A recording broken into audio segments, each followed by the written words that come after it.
Hi friends and friendly subscribers, welcome back to my channel. This is Inner Heal Tarot, and today we're going to do an unboxing of this Black Seed Tarot from Teresa Hutch by made in China by the US Games.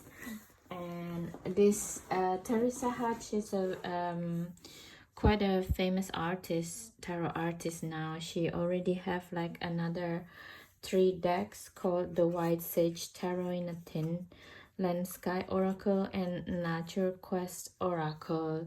And all, I think it's produced and distributed by US Games, and I'm very excited to see her new deck. And so in here she said inspired by the multiple health benefits associated with black cumin seed, Black Seed Tarot remind us to nurture the seeds of positivity, particularly love and compassion. Charming animal guides in playful scenes invites us to create heart connections with the lessons of tarot and nature. Each card painted in Teresa's signature watercolor style is associated with one of the 7 chakras to help us understand the energetic and spiritual aspect of our human motivations.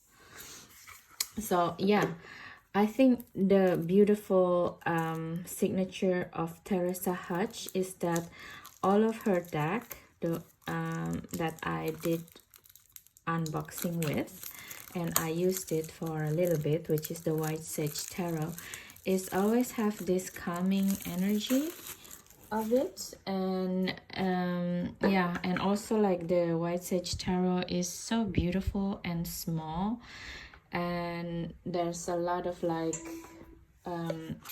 hidden information when you read with it, you know, even though it's not scenes, a lot of them it's more like Marseille style.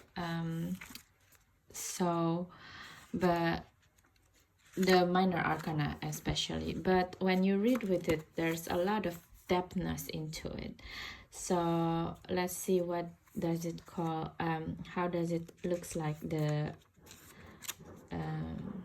guidebook. Okay, so for years I've listened to a little voice: when you make your next tarot deck, it will be called Black Seed Tarot. Oh yeah, because yeah, the first one is White Sage Tarot, right? Yin complements Yang, of course. That's true. Black seed Nigella sativa is known as black cumin fennel flower. Multiple benefits including inflammation, high cholesterol, metabolic syndrome, autoimmune or disorders, and diabetes. Water the right seeds. That's true. By Thich Nhat Hanh. Sorry, I'm sorry guys. Today I don't know what's happening with my cognitive ability. Today I'm just like really lay down on the bed and cannot move for 4 or 5 hours. So it's very interesting chakra connection. So this is also have a connection with the chakra, just like the White Sage Tarot. So major arcana, all 7 chakras, and minor arcana is the first 4 chakra, I think.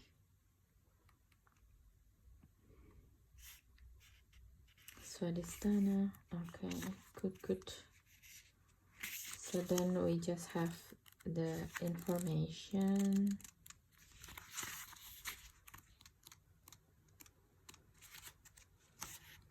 Yeah, this is her other deck, Teresa Hutch, small business owner.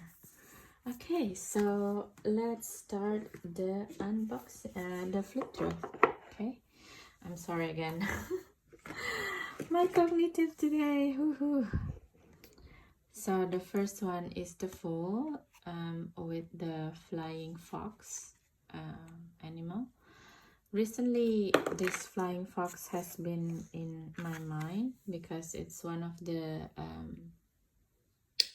wild animal that was living in a tea forest, in a tea plantation, and there's like a little bit of a forest around my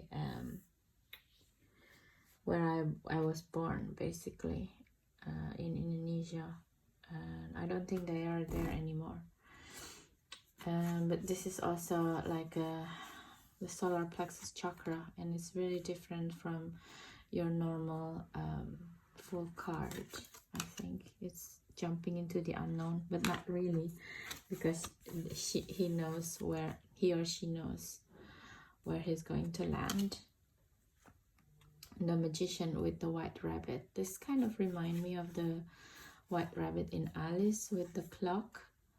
And I don't know what is the connotation with the coffee, but maybe because it's, yeah, it reminds us of a coffee. It's like it's like a medicine, actually, right? It's to wake us up, basically, and to focus.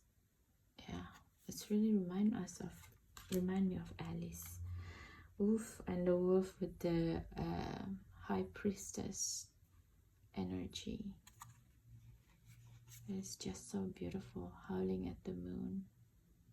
And with the popo like this wolf has so many knowledge,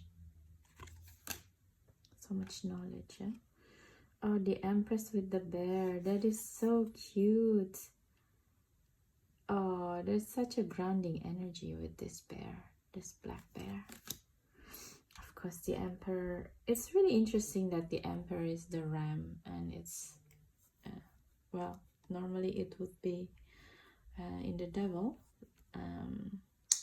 but yeah, the emperor is the ram also, of course, because in the traditional Rider-Waite myth there is like a ram head in both sides of the emperor's seat, right? And it makes me feel like it's a mountain ram, you know, mountain goat. Yeah, the emperor is someone who really understands their environment, even though it's like walking in the cliffs like this. The Hierophant with the bull and having the key with the dove here. That is very interesting. It reminds me of the bull cult, like in the Minoan and in Indian as well.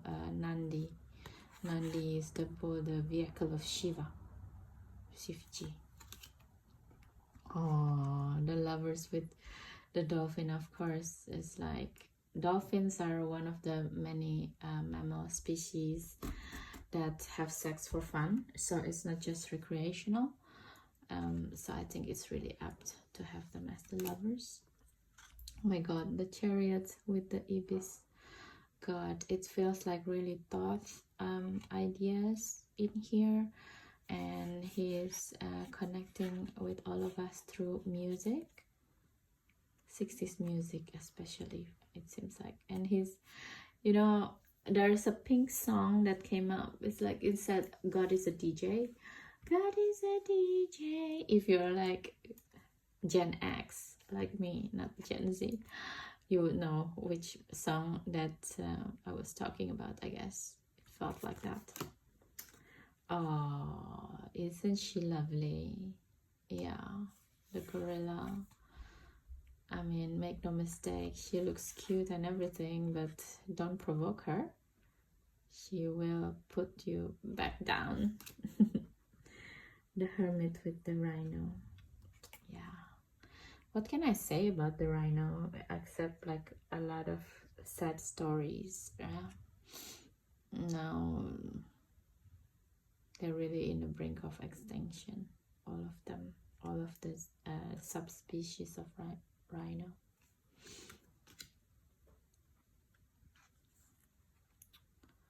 The Wheel of Fortune. Oh wow.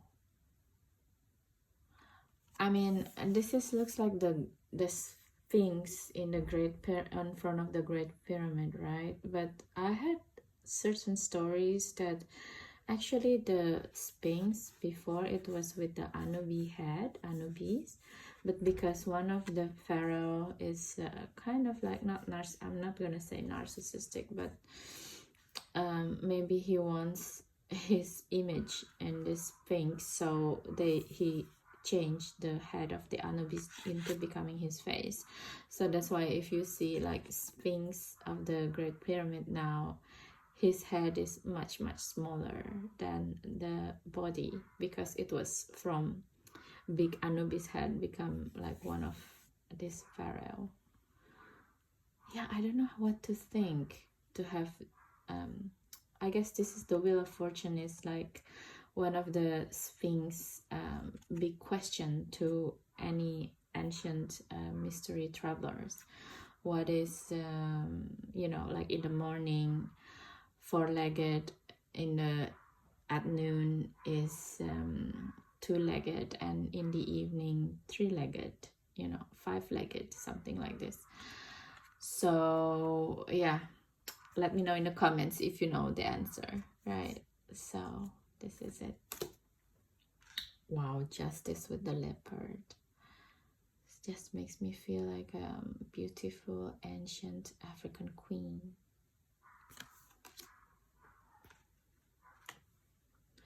The hangman, yeah. The sloth is a really good good representation here, because the sloth is like really slow and always hanging. It's like there's no decision to be made here today. Just gonna smile here. It looks like a happy Buddha also.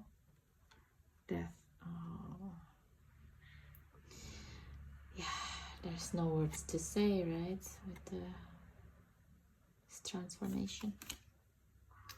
You see, like this is the well, this is more like a crane, not like the ibis, I guess. The crane, it's like reminds me of a crane pose in yoga. It's for me, for a lot of people, it's the standard basic arm balances that needs to be done before you try to conquer other arm balancing poses. But for me, the crane is like the hardest. I could do more advanced hand balancing poses, but the crane, yeah, I'm still really wobbly. It's really strange like that, isn't it, our body? And one of the shamanic journey that I went with ayahuasca, it said that a crane emblem crest is one of my enemy before, when I was a Japanese warrior. So that's why it's really hard for me to conquer the pose. I don't know if it's right or wrong, but that was the information that I got. And in here is very interesting that the iris is in here as well. It reminds me of Van Gogh. Wow, the devil. Oh my god, this is like a really scary devil, isn't he? Yeah, it's kind of remind me in the last two episode of Boba Fett book, like the bad guy looks like this. It's very interesting.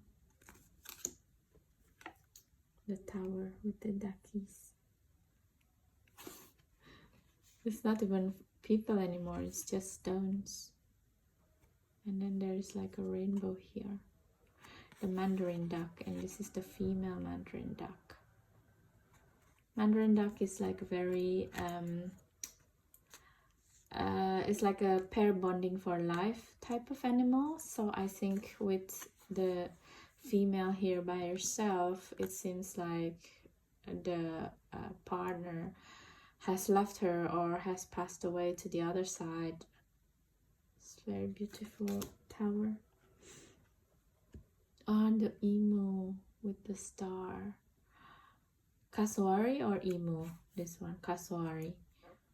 Kasuari is like emu, like ostrich, the big bird. I'm not really sure why this is the star, but maybe because he's one of the direct descendant links from the dinosaurs that we can still see very well.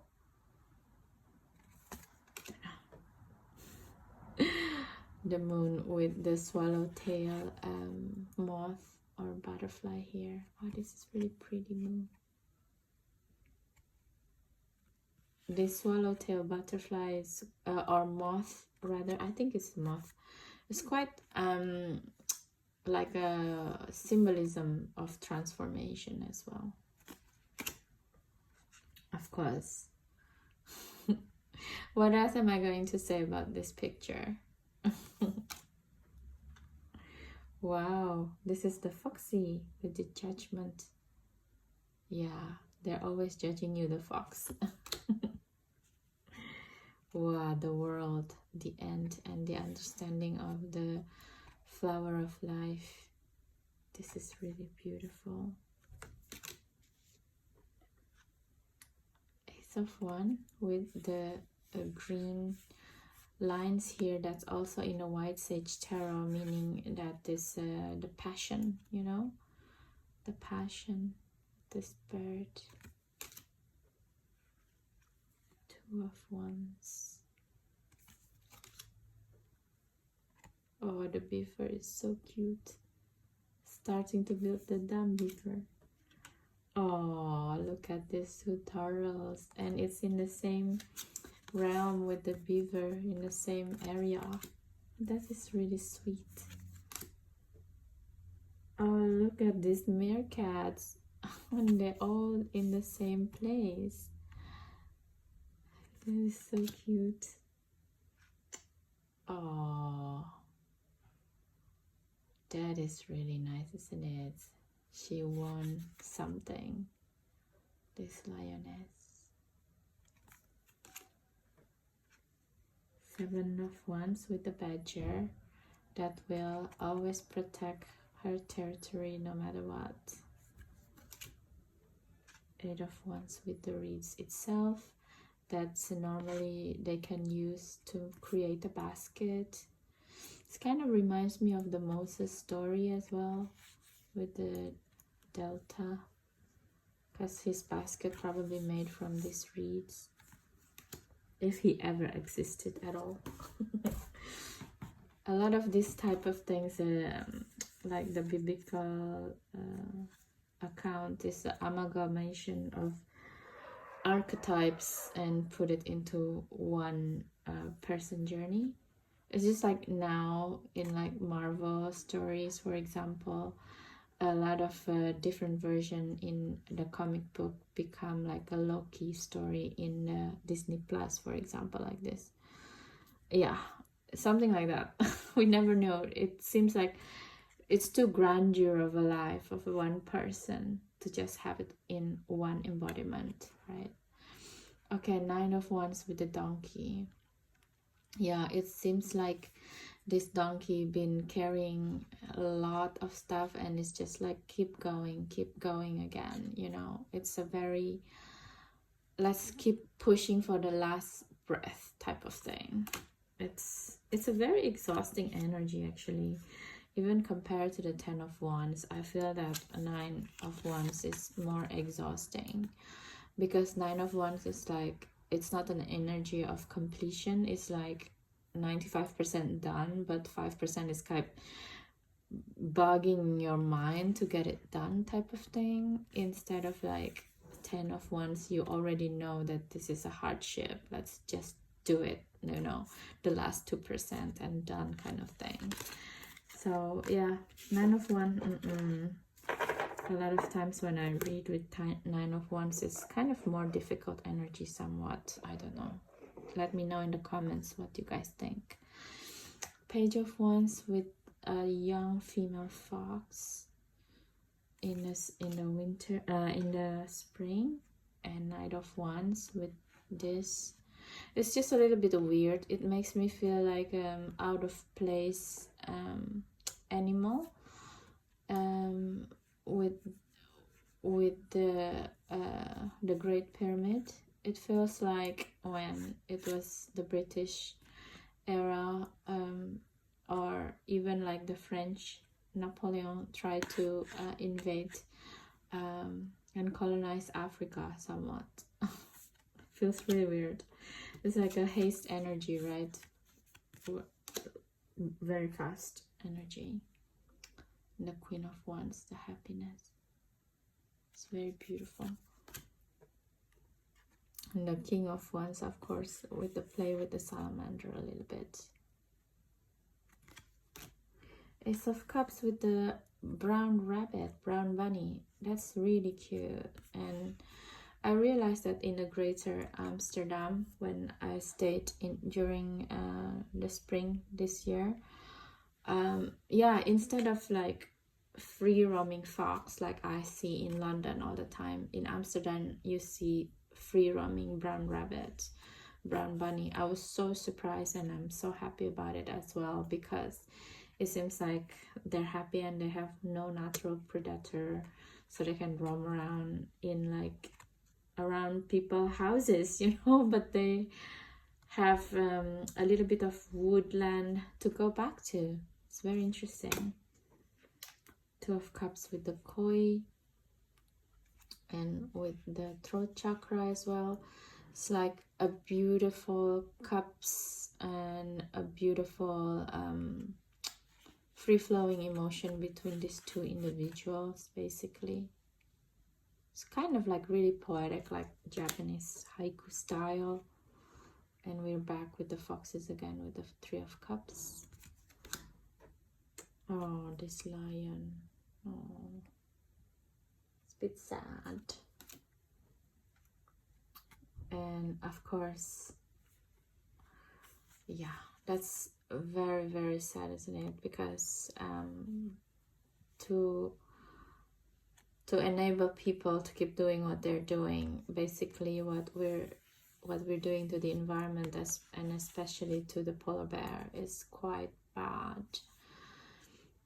We kind of like diminishing their natural habitat faster than the lightning speed, I would say. It's quite sad. Five of Cups.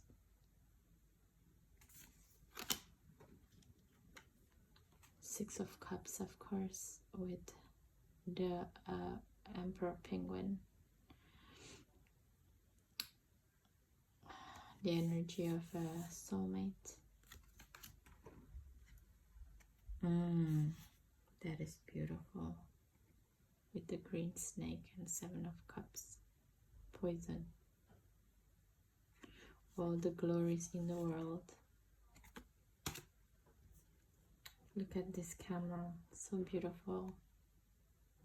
And he's leaving. He drinks enough.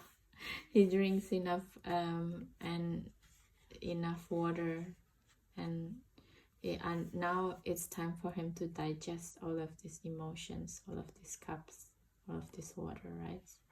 Ready for a journey, moving away. Beautiful. Nine of Cups, fulfillment. Oh my god, look at this. Yeah, I haven't seen with my bare eyes about the whales, but I saw the manta ray doing a backflip like this from the deep sea and outside, and they did it several times when we went to Galapagos with one of the yoga retreats that I went, and it was really tremendously amazing. And yeah, all the fauna there, they're just, because they're never been hunted by people, so they're really trusting. I guess that's the thing that we're missing, right? The connection to the nature, because the nature don't trust us anymore also as their stewards. Yeah, that's quite sad. Page of Cups. Oh, you guys. Oh, did you know that if you haven't been to London, actually in the River Thames in London, this sea lions, there are sea lions in certain parts of the Thames, and they're just also living free roamingly in the Thames as well. It's very funny. I know this from one of my friends who does kayaking in the Thames, and sometimes they went into places that normal boat cannot see, and they do see these sea lions, a few of them, you know, and just hanging out. That is quite cool.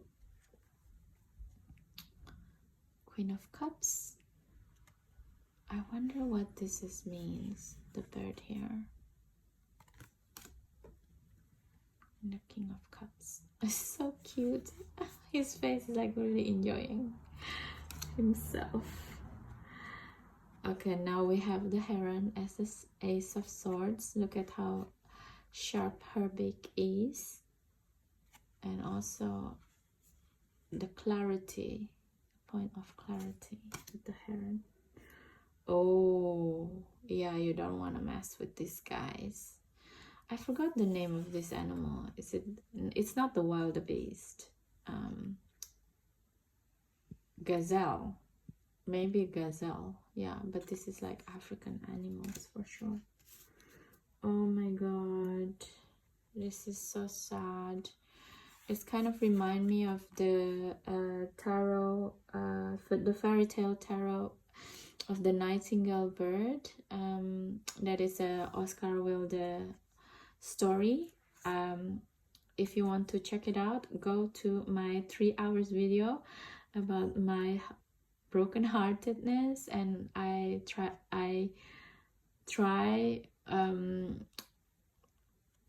to flush it out by making 3 hours video about Three of Swords energy. If you want, you can check it out. I explored the story there, but that's what reminds me of this energy. It's beautiful. Four of Swords with the pelican. Yeah, I don't see the connection here. What does this even mean? Four of Swords with the pelican. What I know is the pelican is like one of the symbol of a Hermetic tradition in the Rosicrucian tradition, I think, where the pelican will hurt themselves until they're bleeding and feed the blood to their kids when they don't find food. I think that's what it is. Not sure. Maybe I'm just rambling. Five of Swords with the raccoon and the winning feeling. That's quite apt because raccoon is like that, right? They just want to win. Okay, Six of Swords with another bear. Makes me feel like Alaska in the summer. Wow, the giraffe with the Seven of Swords, and he took all of it. The giraffe took all of it. And with this type of hat, that reminds me of the Turkish army type of thing. And yeah, I don't know what to think about this actually, about this picture, because normally the person only take 5 and leave 2, because what this person normally just want 2 sides to have negotiation, but it seems like there's no negotiation here. The giraffe just want to disarm the other side of the army. Eight of Swords with a mice trying to get the cheese. That is very interesting. Yeah, when you're a mice, it's really hard to ignore cheese. It's quite impossible, really. It's because it's wired in the brain, right? It's like, come on, take it, like Pavlovian dog response. Yeah. It's very interesting card. Nine of Swords. Oh my god. It reminds me of Hedwig in Harry Potter, and this is probably what he feels before in the end he died, because he's also one of the warrior that's you know, putting out his life to make sure that Harry can go back safely into Hogwarts in the final year. And there's a lot of showdown from the 3D Earth into the 5D Earth, into the magical world, and one of the consequence of that is Hedwig died because he was with the other Harry Potter, and of course he got blasted. Oh, it's very sad, Hedwig.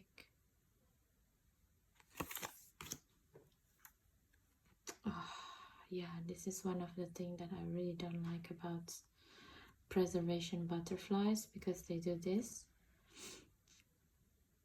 And it feels like it's not a monarch butterfly, but it's a butterfly nevertheless. And I feel sad whenever I see this. It's the ultimate held back transformation, basically, right? Page of Swords with the colibri. I'm not sure colibri should be Page of Swords, actually, but... Oh, all the colibri, okay. Maybe because it's really fast and they control their heart rate. They can literally stop the heart. That's, yeah, that's like a swords, right? The sword houses, they really can contain their emotion very, very well and think and use the air element, the mind, very effectively. Queen of Swords. Oh la la, such a beautiful King of Swords, look. Oh, with the heart here. Okay, we go to Ace of Pentacles with the crow. Okay, the crow really love glitters. So that's why it's very dangerous also to have like kids toys that have glitters, because they will take them and eat them or something like this, play with them. Oh my god, this is so cute. What animal is this? I don't know anymore even. Is it like a weasel? This looks like a weasel. The geese with the 3 of Pentacles. Yeah, this like, yeah, I know what this means. It's like a field, morphic field, like a Rupert Sheldrake type of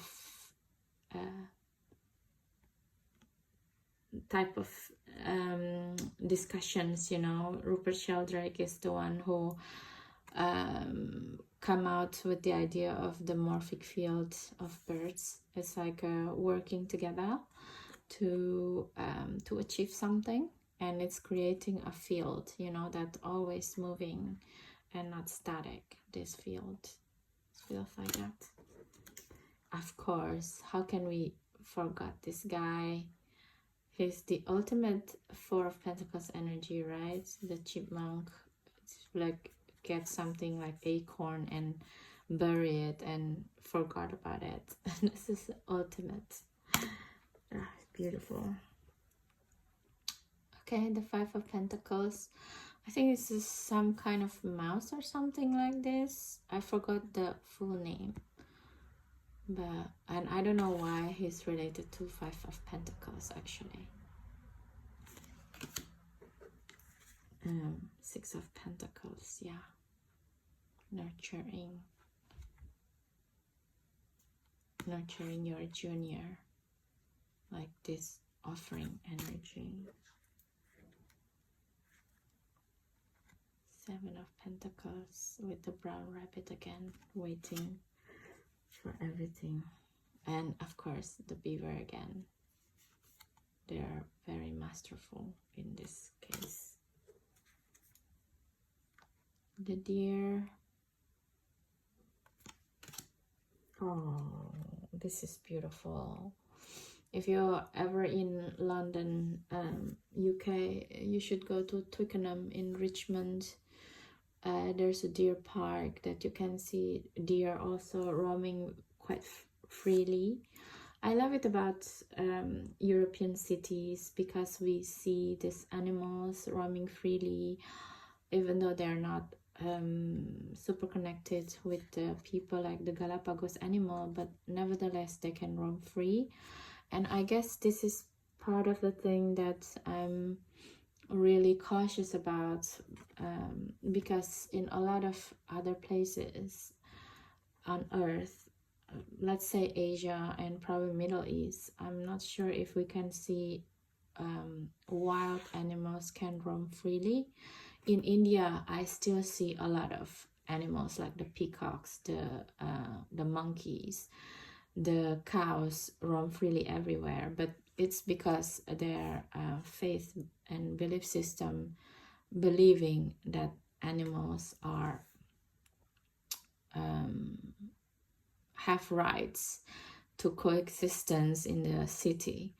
But in the region, other regions, like for example in Indonesia, where I was from, people just kept deforesting the island, like the Java island, because there is a belief as well, right? If you're, I'm sorry to say this, but if you're like from the Muslim faith, there's a belief that a man can have as many wives as possible, as many progeny as possible.